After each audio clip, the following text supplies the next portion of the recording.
Coinbase CEO Brian Armstrong is in a battle with regulators. The SEC sued his company, saying Coinbase broke the rules by listing tokens that the regulator alleges are subject to securities laws. He sat down with the Journal to discuss the situation. This doesn't seem like one where there's a lot of dispute about the facts. You're trading cryptocurrencies on Coinbase. The question really is, are you breaking the law? And is what you are trading a security? So take us through how you think about this case from a legal standpoint. We're not disputing facts here. We're disputing interpretation of the law. What's your interpretation of the law? Well, okay, so let's zoom out for a minute. So if we go back to 2021, Coinbase, we wanted to become a public company. We described everything about our business, the assets that we list on our platform, how we do staking. And the SEC at that point allowed us to become a public company. And, fast forward, a year later, we started to hear some conflicting statements from the SEC, the CFTC. Generally, when we hear updated information from regulators, we go in and we talk to them. We say, great, if the rules have changed, how can we adjust? And, an example of that was they said XRP we think might be a security. We said, okay, we want to act in good faith. We'll delist it. We don't know if it's a security or not, and that court case is still playing out. But, we want to be collaborative and work with regulators. And then something shifted about a year ago. A totally different tone started to happen. And we kind of got this information from the SEC that, well, actually, we think everything other than Bitcoin is a security. And we kind of said to ourselves, well, that's not our understanding of the law. How are you coming to this conclusion? And we were sort of met with silence, right? We did a series of meetings with them, probably 30 meetings over the last 12 months, where they asked us every question under the sun. We kind of, told them everything we could about our business. But we didn't really get clarity from them about how we could come in and register, which assets they had a concern with, why there's contradictory statements between them and the CFTC. We didn't really get any feedback from them.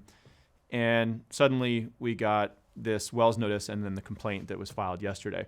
So basically we're in this environment of, regulation by enforcement. I don't feel like there's a clear rule book. The only sort of high-level statements they've made is that everything other than Bitcoin is a security, which that's just not what it says in the law. And by the way, that would also kind of mean like the end of the crypto industry in the US if that was actually what happened. And so we have to go to court to challenge that. We're proud to do it for the industry and for America. But this has been something that has been hanging over the industry and Coinbase for a while. The SEC is far back as the previous administration, Jay Clayton, had been saying things about, hey, some of these things are securities that are being traded out there. The SEC has written papers about this. You in your S-1, when you filed to go public, put down as a risk, the SEC may decide that the stuff that we are trading is in fact a security, and there are onerous and difficult registration obligations that we would have to do should the SEC decide this. So it isn't like this sort of came out of nowhere. This was something that had been over the industry for a while. Mm-hmm. But you pushed ahead anyway and built a business and grew that business and added more tokens and added more assets.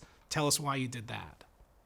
Yeah, well, there are certainly crypto securities out there. In fact, Coinbase has reviewed, well over 1,000 different assets.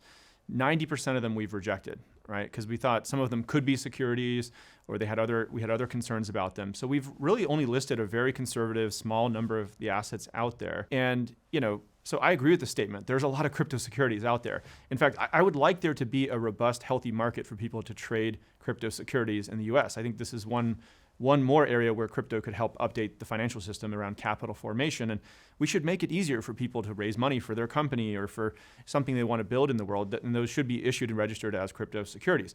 We filed a petition formally with the SEC to try to get clarity about how that could happen. We acquired a broker-dealer license, which is dormant because we haven't found a way to activate it with the SEC. So I would like there to be a robust market for trading crypto securities. The 10% or less of assets that we've reviewed that we did decide to list, we feel that those are crypto commodities.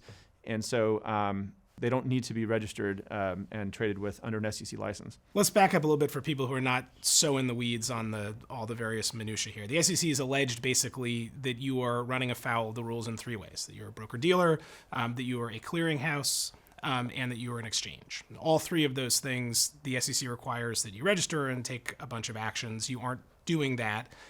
There's no dispute that you are not any of those things. Is that right? Or is there any dispute that you are acting as a broker-dealer, acting as a clearinghouse, and acting as an exchange? No, we don't claim to be a broker-dealer, or we've acquired a broker-dealer license that's still dormant because they won't allow us to activate it. But For the assets that we do trade, those are commodities, so they don't require those registrations. They don't require the registrations, but we're not disputing what you do. What you do is function as an exchange, function as a clearinghouse, and function as a broker.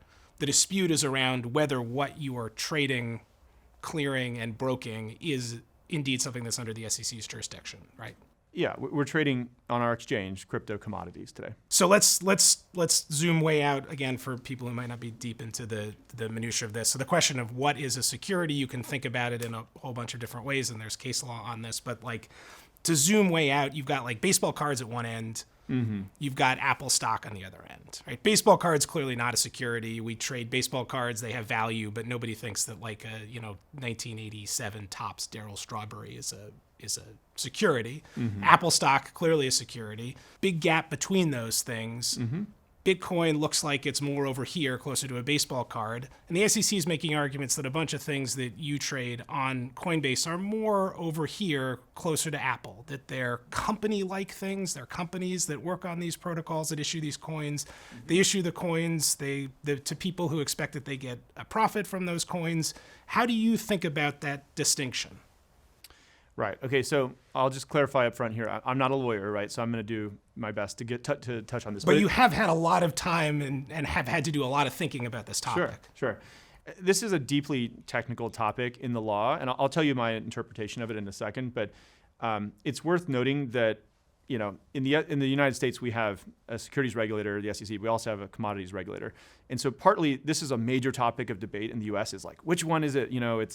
But in other countries like in the UK, for instance, they just have one financial regulator for both, and it's funny they spend like 1% of their time even discussing this issue as some sort of like kind of wonky, interesting topic, but it's a massive issue in the U.S. just because we have two separate federal regulators, and there's kind of like a turf war, political, power sort of battle happening, which we feel like we're caught in the middle of. So anyway, with that as a backdrop, there is this thing called the Howie test, right? Which is the definition of a security, and it kind of says, is there an investment of money in a common enterprise with an expectation of profit based on the effort of others? So it has those kind of four prongs. You can you can twist yourself into knots kind of teasing it apart. But the important thing to know is that all four of those things have to be true, right? So you can imagine there are things that, like you mentioned, baseball cards. There's other things that people invest in, even with an expectation of profit, like let's say a Picasso painting, right?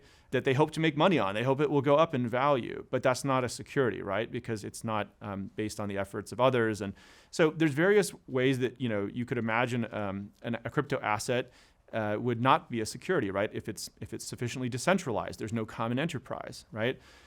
If there's some specific utility around it, it's not just for the purpose of the value of going up, right? And so what we need in the United States at this point to get regulatory clarity, unblock this issue, get rid of the turf war, is regulatory clarity. And I think what's going to happen now, since the CFTC and the SEC have not been able to sort of figure this out, is we're going to have Congress step in and draft legislation that will unblock this issue in the United States, or we're going to have the courts create more case law, which is partly what we can do by going to court with the SEC here, is it's just helping get case law created. I've been really pleasantly surprised to see that there's now draft bills being created in Congress. Congress is very aware this is an issue, by the way. They're worried that the U.S. is going to be left behind because while this kind of back and forth fighting is happening, the UK, Singapore, Hong Kong, like the UAE, every financial hub in the world is kind of saying, hey, we want to be the future crypto Web3 hub, and we have clear rules. Europe just passed comprehensive crypto legislation way ahead of the US. So usually we think of ourselves as kind of innovative leaders around technology in the US. We're taking notes now from Europe because we haven't gotten this figured out. So I want to come to what the rules should be and what you think they should be and how they should be changed down the road in a second. But I want to stay for a little bit on what the rules are now, which is what we have to deal with. It's what the industry has to deal with. There are rules now. The rules are subject to interpretation. Obviously, it sounds like you will be taking this to court pretty hard, and there will be a trial and a discussion and litigation about what the rules are. I assume that's where you're going with this. Mm-hmm. So under those rules, I'm going to pick out a couple of things that the SEC has said. The SEC has said that there are 13 tokens that are cryptocurrencies, crypto assets, or whatever you want to call them, that you are trading. They say actually at least 13, but they name 13 that they say are securities, and they provide some detail for them. And in a couple of those cases, from reading the SEC's complaint, it looks a lot like a company selling stock. So they bring up the example of Solana, where there was a fundraising. They sold these tokens. Investors bought the tokens. They told the investors, we're going to use the money that you give us to grow and develop the platform. We're going to hire engineers. We're going to build stuff. And in return, we're going to reduce the supply of tokens so that the tokens that you hold become more valuable. That sounds a lot like a company selling stock. How is that not, in your view? Right. So you're right. The SEC complaint sort of said, of the over 200 assets on our platform, we have a concern about these 13. So it was a relatively small percentage. But to answer your question directly, so again, if any of those 4 prongs of the Howie test are invalidated, it may not be a security, right? And again, this is something the courts would have to kind of really dig into. But an example would be, in the Solana case, right? Let's say that if something has sufficiently been decentralized, that could be an argument, right? But there are founders of Solana. There's a Solana Labs. There's a Solana entity. Sure. There was a founder of Bitcoin too, right? Maybe we don't know. And Ethereum, right. right? So this is actually an interesting sort of nuanced point. Some things could be a commodity from day one. Other types of crypto assets, they may start as a security because they're just raising money for a project that could be something in the future. But then as that project launches and it decentralizes and it develops utility, it may actually convert to being a commodity at some point, right? This is actually an important part of the law that's unclear right now. And for instance, the draft bill that we saw come out of Congress last week from McHenry and Thompson, they start to try to address this issue of how and when would an asset that started as a security become a commodity, right? So anyway, there's a lot of details where in a moment in time you have to look at it. It could be different a year later. Anyway, with every asset we've listed on our platform, we did extensive diligence. We did I think it was like a 72-point legal analysis. We rejected 90% of the assets. Every asset we decided to list, we felt there was a strong argument that it was a commodity, and that's what we're going to go to court to win on. So you looked at thousands or 1,000 tokens. You listed 250-ish of them, and the SEC has a problem with 13, at least 13, but they highlight 13. So, But the issue is you have to bat 1,000, right? You can't have any securities. You've got to have all 250 that you trade can't be securities. Otherwise, you're running an unlicensed securities exchange and an unlicensed clearinghouse and an unlicensed broker. So it seems like the odds are kind of not in your favor. So that's not really how I think of it. Remember, the goal of this lawsuit is to get clarity for the industry, right?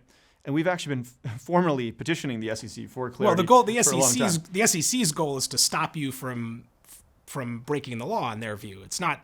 I don't think they think that there's a lack of clarity in the industry. I think they think that you're breaking the law.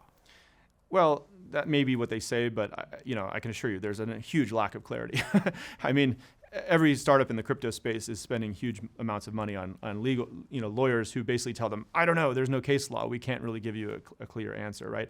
And the SEC has really failed to kind of publish a clear set of guidance. You may have seen in front of Congress, Patrick McHenry asked the chair just a very simple question on one asset.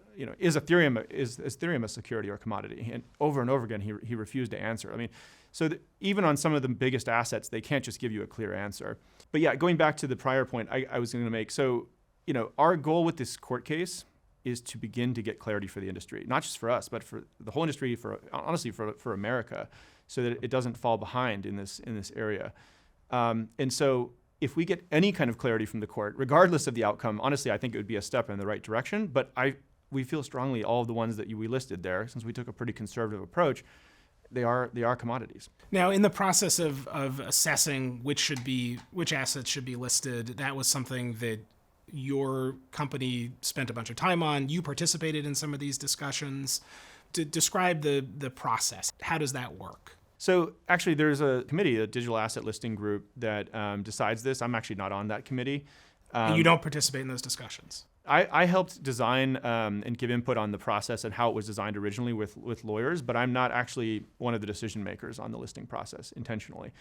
And so the thing that committee does, every asset that we review, we look at a number of factors. So one of them is this legal analysis about, is it a commodity or a security? And we've developed our own internal framework for that. We've shared that with the SEC. We shared it with them before we went public. They've been well aware of it for many years. We also look at the cybersecurity kind of the credibility of the token. Some of these smart contracts could have issues that might harm customers, and so we do a cybersecurity analysis. We also do a compliance review of the asset and the founding team. So based on that, the committee, which has a diverse set of skills of different people in finance and cyber and legal and all kinds of things, they make the listing decisions. The SEC says in its complaint that you rushed that process, that Coinbase actually started fairly conservatively with Bitcoin and with a much smaller set of tokens, while everybody else in the space was going wild, listing a zillion things and trading derivatives and all kinds of crazy stuff. And you were pretty conservative, but over time you listed more and more and more, and possibly let the standards and let the analysis slip. How do you respond to that? Well, we've rejected over 90% of the assets we've reviewed, so I think that's a good start. And then I feel pretty comfortable about the analysis. I think as the SEC goes in to look at it, really as the court goes in to look at it, because the SEC has already seen all of this, I think they'll find it to be a very rigorous analysis. We have, basically a stack of paper on every single asset we've ever decided to list. And the irony of this is that we were continuously asking them during this period, can you give us more clarity? That's how it's supposed to work. Like, the regulator publishes the rules and then everybody has to follow them, right? So you have to remember that there were no rules. We couldn't really get any feedback from them about, was this asset okay or was that not? Why, right? And so with them sort of abdicating that responsibility, we essentially had to create our own process. And I think we did a really good job of that, working with some of the best legal minds in the world. And so I think it's pretty unfair, and I think this is not a good fact pattern for them that a jury or a judge would look at, is to say, look, this company was formally petitioning you for clarity. They met with you 30 times. They developed their own internal framework, working with the best lawyers in the world, and you never gave them any feedback on it. And then you hit them with this enforcement action. That's not fair, and that's not good for America. Coinbase has a venture arm that invests in tokens and other things. Does it invest in anything that's traded on the platform? I don't know actually the exact. I want to make sure I give you a specific answer, but I think most of those have been just standard venture investments in startups. So that's not a factor in the listing decisions, is whether Coinbase has or doesn't have a position in the company or the token. Well, we don't take any listing fees. And as far as I know, on the digital asset listing group, they don't look at our personal Coinbase venture investment. It's not a factor. You talked about the rules and the clarity and what the rules should be. What's wrong with the Howie test? It's been around for, since 1946. It covers a whole lot of things. It started with orange groves, but it covers stocks and all kinds of stuff, and has been deployed in a bunch of different places. And the original kind of idea of it was for it to be flexible. It was not supposed to be, we're going to make a determination about this specific thing. It was supposed to be flexible because the court knew that securities and trading would evolve over time. What's wrong with it? How does it fail to account for the specific needs of crypto?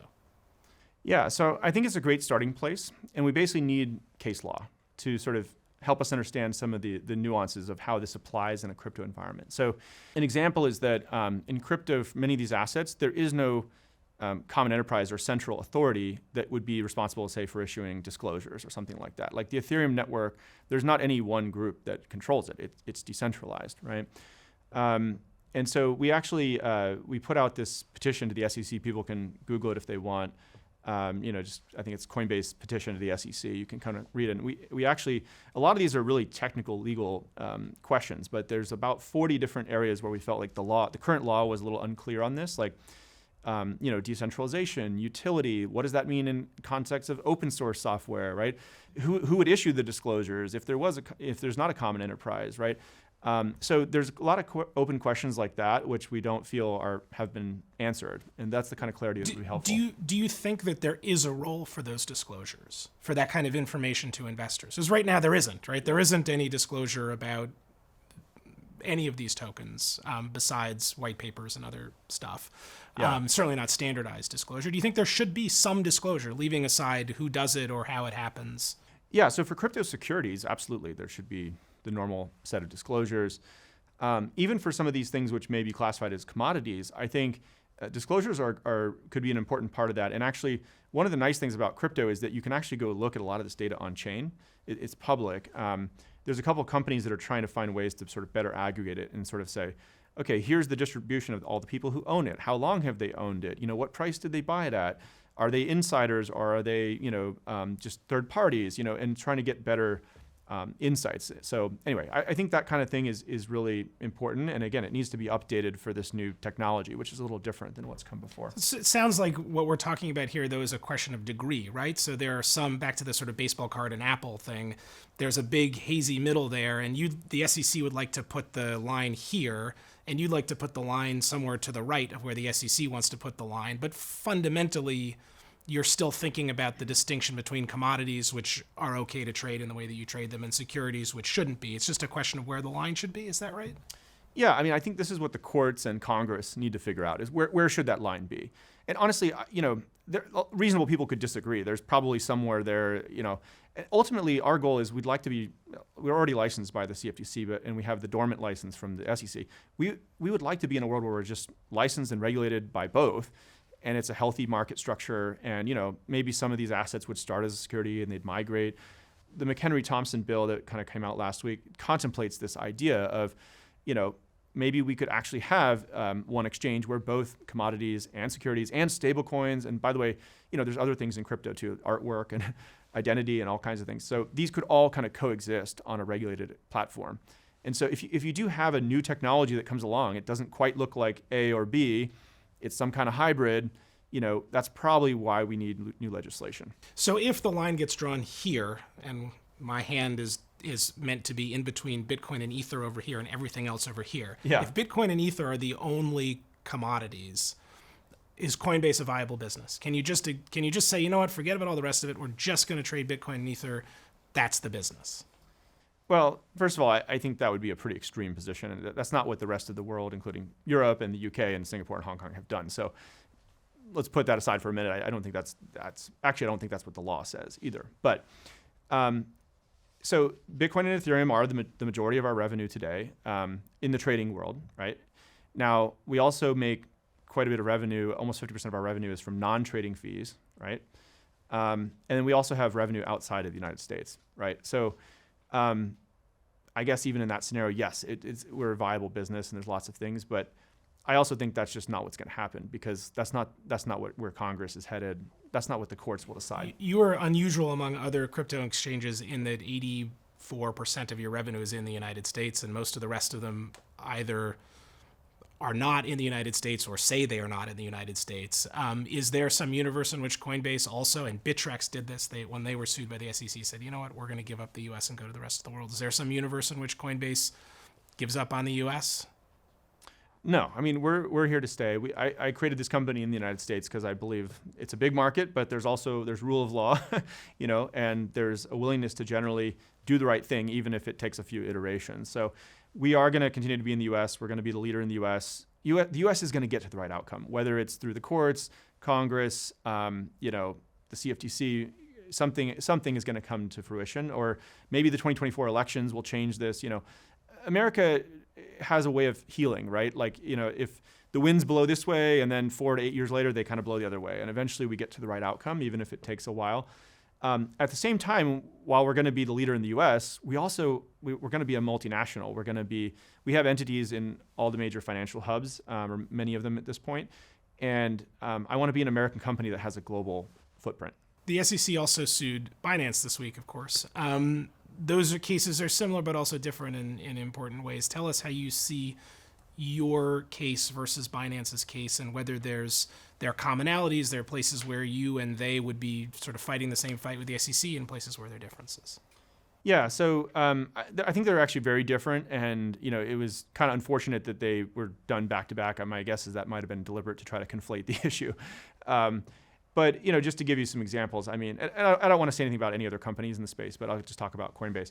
So there were no allegations in our complaint about misappropriation of customer funds or wash trading.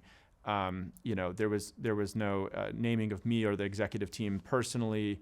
It really was just a question on this technical matter of are these securities or commodities? And I guess it's also important to note, as you said earlier too, I mean, Coinbase is based in the U.S. We're a public company, so that means we have strict requirements around, for instance, like audited financial statements. So when we say that customer funds are segregated and they're backed one-to-one, you don't have to take our word for it. Our external Big Four auditing firm is looking at that. You have taken, I think it's fair to say, a reasonably confrontational approach for the SEC. There's a Twitter thread in which you said there's some sketchy things going on. Do you regret that approach? Well, I wouldn't say our approach has been confrontational. It is with great, we never relished the opportunity or the idea of ending up in litigation with our regulator. In fact, quite the opposite. I mean, we spent 30 meetings over the last year trying to be as helpful and collaborative as we could and really got no feedback, right? We decided to become a public company, which, and shared all this information with them. So, and by the way, I have a great deal of respect for the people at the SEC, the staff, the commissioners. I think our relationship with the chair has been quite difficult, honestly, but there's a lot of really good people at the SEC, and we've had no issue working with every other regulator out there, both in the U.S. but also internationally. Why has the relationship with Chair Gensler been difficult? I don't know. I don't want to speculate on his motives or anything like that. But when he first came into the role, I made an effort to kind of fly out there and go meet with him.